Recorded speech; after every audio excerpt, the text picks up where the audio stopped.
Hello दोस्तों, कैसे हैं सभी लोग। आप सभी का आपका अपना चैनल IND मैथ रिजल्ट्स में आपका स्वागत है। आज हम लोग एक नया चैप्टर की शुरुआत करते हैं जिसका नाम है त्रिकोणमिति।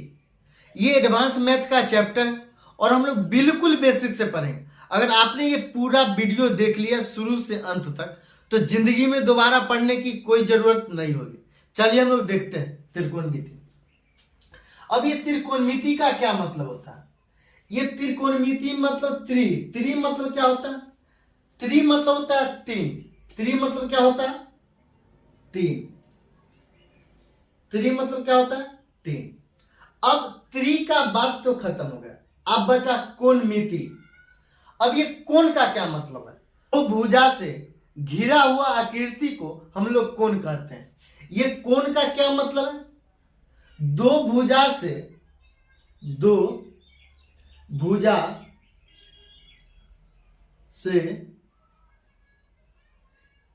घिरा हुआ जगह को कोण कहते हैं। कोण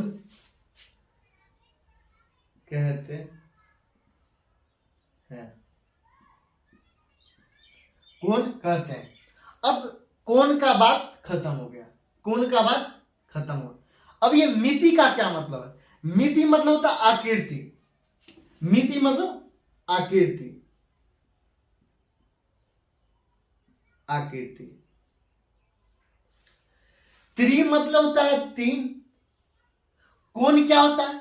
दो भुजा से घिरा हुआ जगह को हम लोग कोण कहते हैं। जैसे में ये एक भुजा और ये दो भुजा, ये दो भुजा, तो ये जो जगह है इसको हम लोग कोण कहते हैं। क्या कहते हैं कोण कहते हैं। अब मिति मतलब क्या होता है। मिति मतलब होता है आकृति। त्रिकोणमिति का तो हम लोग मतलब समझ गए। अब त्रिकोणमिति क्या है। ये त्रिकोणमिति क्या है। त्रिभुज के बारे में अध्ययन करना त्रिकोणमिति कहलाता है। त्रिभुज के बारे में अध्ययन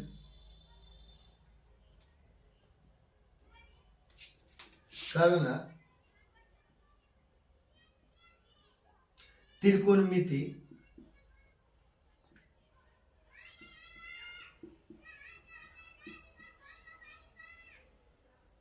कहलाता है।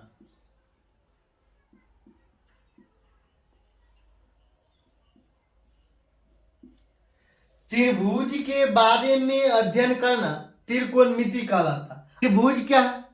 तीन भुजा से बंद आकृति को हम लोग त्रिभुज कहते हैं। ये तीन भुजा, एक भुजा, ये दूसरा भुजा, ये तीसरा भुजा, तीन भुजा से बंद आकृति को हम लोग त्रिभुज कहते हैं। जैसे में हम लोग नाम देंगे A, B और C, तो कोण A जोड़ कोण B और जोड़ कोण C बराबर 180 डिग्री। 180 डिग्री। त्रिभुज के बारे में अध्ययन करना त्रिकोणमिति कहलाता है। अब त्रिभुज क्या है। तो त्रिभुज तीन भुजा से बंद आकृति को हम लोग त्रिभुज कहते हैं। तीन भुजा से बंद आकृति को हम लोग त्रिभुज कहते हैं। भुजा नंबर 1 ये होगा, भुजा नंबर 2 ये होगा, भुजा नंबर 3। ये तीन भुजा से बंद आकृति को हम लोग त्रिभुज कहते हैं। अब त्रिभुज कितने प्रकार के होते हैं। त्रिभुज भुजा के आधार पर तीन प्रकार के होते हैं। समबाहु त्रिभुज, समद्विबाहु त्रिभुज और विषमबाहु त्रिभुज। कोण के आधार पर त्रिभुज तीन प्रकार के होते हैं। पहला न्यून कोण त्रिभुज, दूसरा समकोण त्रिभुज, तीसरा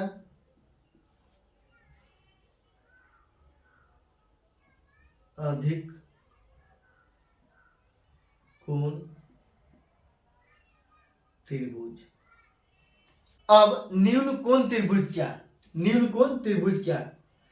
प्रत्येक कोण का माप 90 डिग्री से कम हो न्यून कोण त्रिभुज कहलाता है। भुज के सभी कोणों का योग 180 डिग्री होता है तो न्यून कोण त्रिभुज कहता है प्रत्येक कोण का माप 90 डिग्री से कम हो न्यून कोण त्रिभुज कहलाता है। मतलब ये 60 डिग्री है, ये 60 डिग्री है और ये 70 डिग्री है, ये 70 डिग्री है और त्रिभुज के तीनों कोणों का योग कितना होता है 180 डिग्री। तो ये 60 डिग्री है, ये 70 डिग्री है तो टोटल मिलाकर कितना हुआ 60 और 70 130 डिग्री और टोटल कितना होता है। जैसे ये थीटा थीटा तो हमको बोला जाएगा थीटा का मान क्या हो जाएगा तो थीटा जोड़ 60 और जोड़ 70 बराबर 180 डिग्री 180 डिग्री। त्रिभुज के तीनों कोणों का योग 180 डिग्री होता है तो एक कोण है थीटा, एक कोण है 60, एक कोण है 70 और सभी का योग कितना होता है ये 180 डिग्री होता है। तो हमको बोला जाएगा थीटा का मान क्या होगा मतलब ये कोण कितना होगा, ये कोण कितना होगा। तो हम लोग थीटा का मान निकालें तो कोण पता चल जाएगा तो थीटा बराबर 180 और ये 60 और 70 कितना होता है 130 होता है तो इधर प्लस में उधर जाएगा तो माइनस, तो माइनस 130 डिग्री। तो थीटा का मान कितना होगा 50 डिग्री होगा, थीटा का मान कितना होगा 50 डिग्री होगा। तो न्यून कोण त्रिभुज कहता है प्रत्येक कोण का माप 90 डिग्री से कम हो तो न्यून कोण त्रिभुज होगा। तो ये थीटा का मान कितना है 50 डिग्री, ये न्यून कोण त्रिभुज है, ये न्यून कोण त्रिभुज है, ये न्यून कोण त्रिभुज है। अच्छा न्यून कोण त्रिभुज के तीन भुजा, चलिए हम लोग तीनों भुजा को नाम रखते हैं, तीनों भुजा का नाम रखते हैं। तो भुजा नंबर इसको रखेंगे ए नाम, इसको रखेंगे बी नाम, इसको रखेंगे सी नाम। तो ये दो भुजा के स्क्वायर का योग तीसरी भुजा के स्क्वायर के योग से बड़ा होना चाहिए। जैसे में बोला जाएगा ए स्क्वायर जोड़ बी स्क्वायर ये बड़ा होना चाहिए सी स्क्वायर से, सी स्क्वायर से। जैसे में अब समकोण त्रिभुज क्या है, ये समकोण त्रिभुज क्या है कोई एक कोण का माप 90 डिग्री हो तो वह समकोण त्रिभुज कहलाता है। जैसे कोई एक कोण का माप 90 डिग्री हो तो समकोण त्रिभुज कहलाता है। जैसे में ये 90 डिग्री है, ये 90 डिग्री है, ये 90 डिग्री है। जैसे में ये 90 डिग्री है तो ये जैसे में ये होगा थीटा, ये होगा थीटा तो ये कोण कितना हो, ये कोण कितना हो ये 90 माइनस थीटा हो, 90 माइनस थीटा होगा।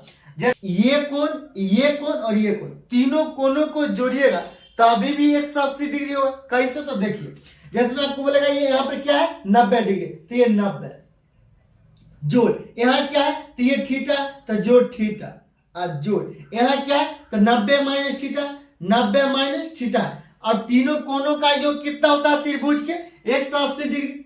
तो ये 180 डिग्री होगा और ये थीटा से ये थीटा कैंसिल और ये देखिए ये 90 डिग्री और ये 90 डिग्री कितना होगा 180 डिग्री। तो ये 180 डिग्री बराबर 180 डिग्री, इसीलिए त्रिभुज के तीनों कोणों का योग 180 डिग्री होता है।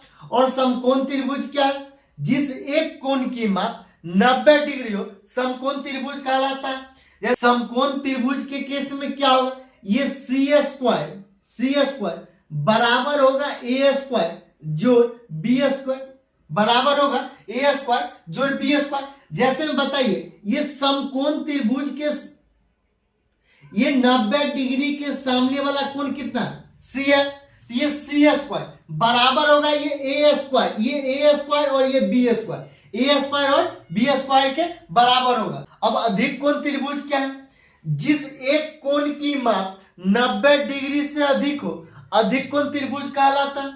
अधिक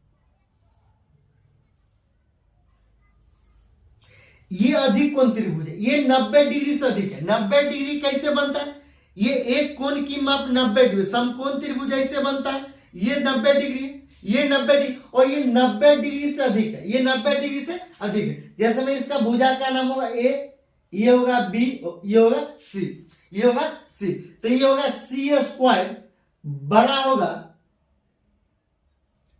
ये सी स्क्वायर बड़ा होगा ए स्क्वायर जोड़ बी स्क्वायर के। आपको तीन भुजा दे देगा और बोलेगा ये कौन सा त्रिभुज है। जैसे में ये 5 दे देगा, ये 6 दे देगा और ये 7 दे देगा और आपको बोलेगा ये कौन सा त्रिभुज है। तो हम लोग देखेंगे ये 5 का स्क्वायर जोड़, ये 6 का स्क्वायर और ये 7 का स्क्वायर 49 होगा। 5 का स्क्वायर कितना होगा, ये 25 होगा। 6 का स्क्वायर कितना होगा, ये 36 होगा और ये 49 होगा, ये 49 होगा। 25 और 36 कितना होता है, 61। ये 61 बड़ा है ये 49 से, ये 61 बड़ा है 49 से। तो ये कौन सा केस में होता है, ये न्यूनकोण त्रिभुज में होता है, ये न्यूनकोण त्रिभुज में होता है। से दो भुजा का योग तीसरी भुजा से बड़ा होना चाहिए, दो भुजा का योग तीसरी भुजा से बड़ा होना चाहिए, ये न्यूनकोण त्रिभुज में होता है। आपको बोला जाएगा जैसे में ये 3 होगा, ये 3 होगा, ये 4 होगा और ये 5 होगा। आपको बोला जाएगा ये कौन सा त्रिभुज है। तब पहले ये दो भुजा के वर्ग को जोड़ देंगे, दो भुजा के वर्ग को जोड़ देंगे। तो ये 3 का स्क्वायर होगा और जोड़, ये 4 का स्क्वायर होगा तो ये 25 होगा, ये 9 होगा और जोड़, ये 16 होगा। तब 25 ये बराबर होगा 25 के। ये कौन सा केस में होता है, ये समकोण त्रिभुज के केस में होता है। आपको दे देगा 8, 9 और 15। बोला जाएगा ये कौन सा त्रिभुज है। तो हम लोग चेक करेंगे। तो ये 15 का स्क्वायर करें, ये 15 का स्क्वायर करें। अब 8 के स्क्वायर और जोड़, ये 9 के स्क्वायर को जोड़ देंगे। तो 15 का स्क्वायर कितना होता है, 225 होता है।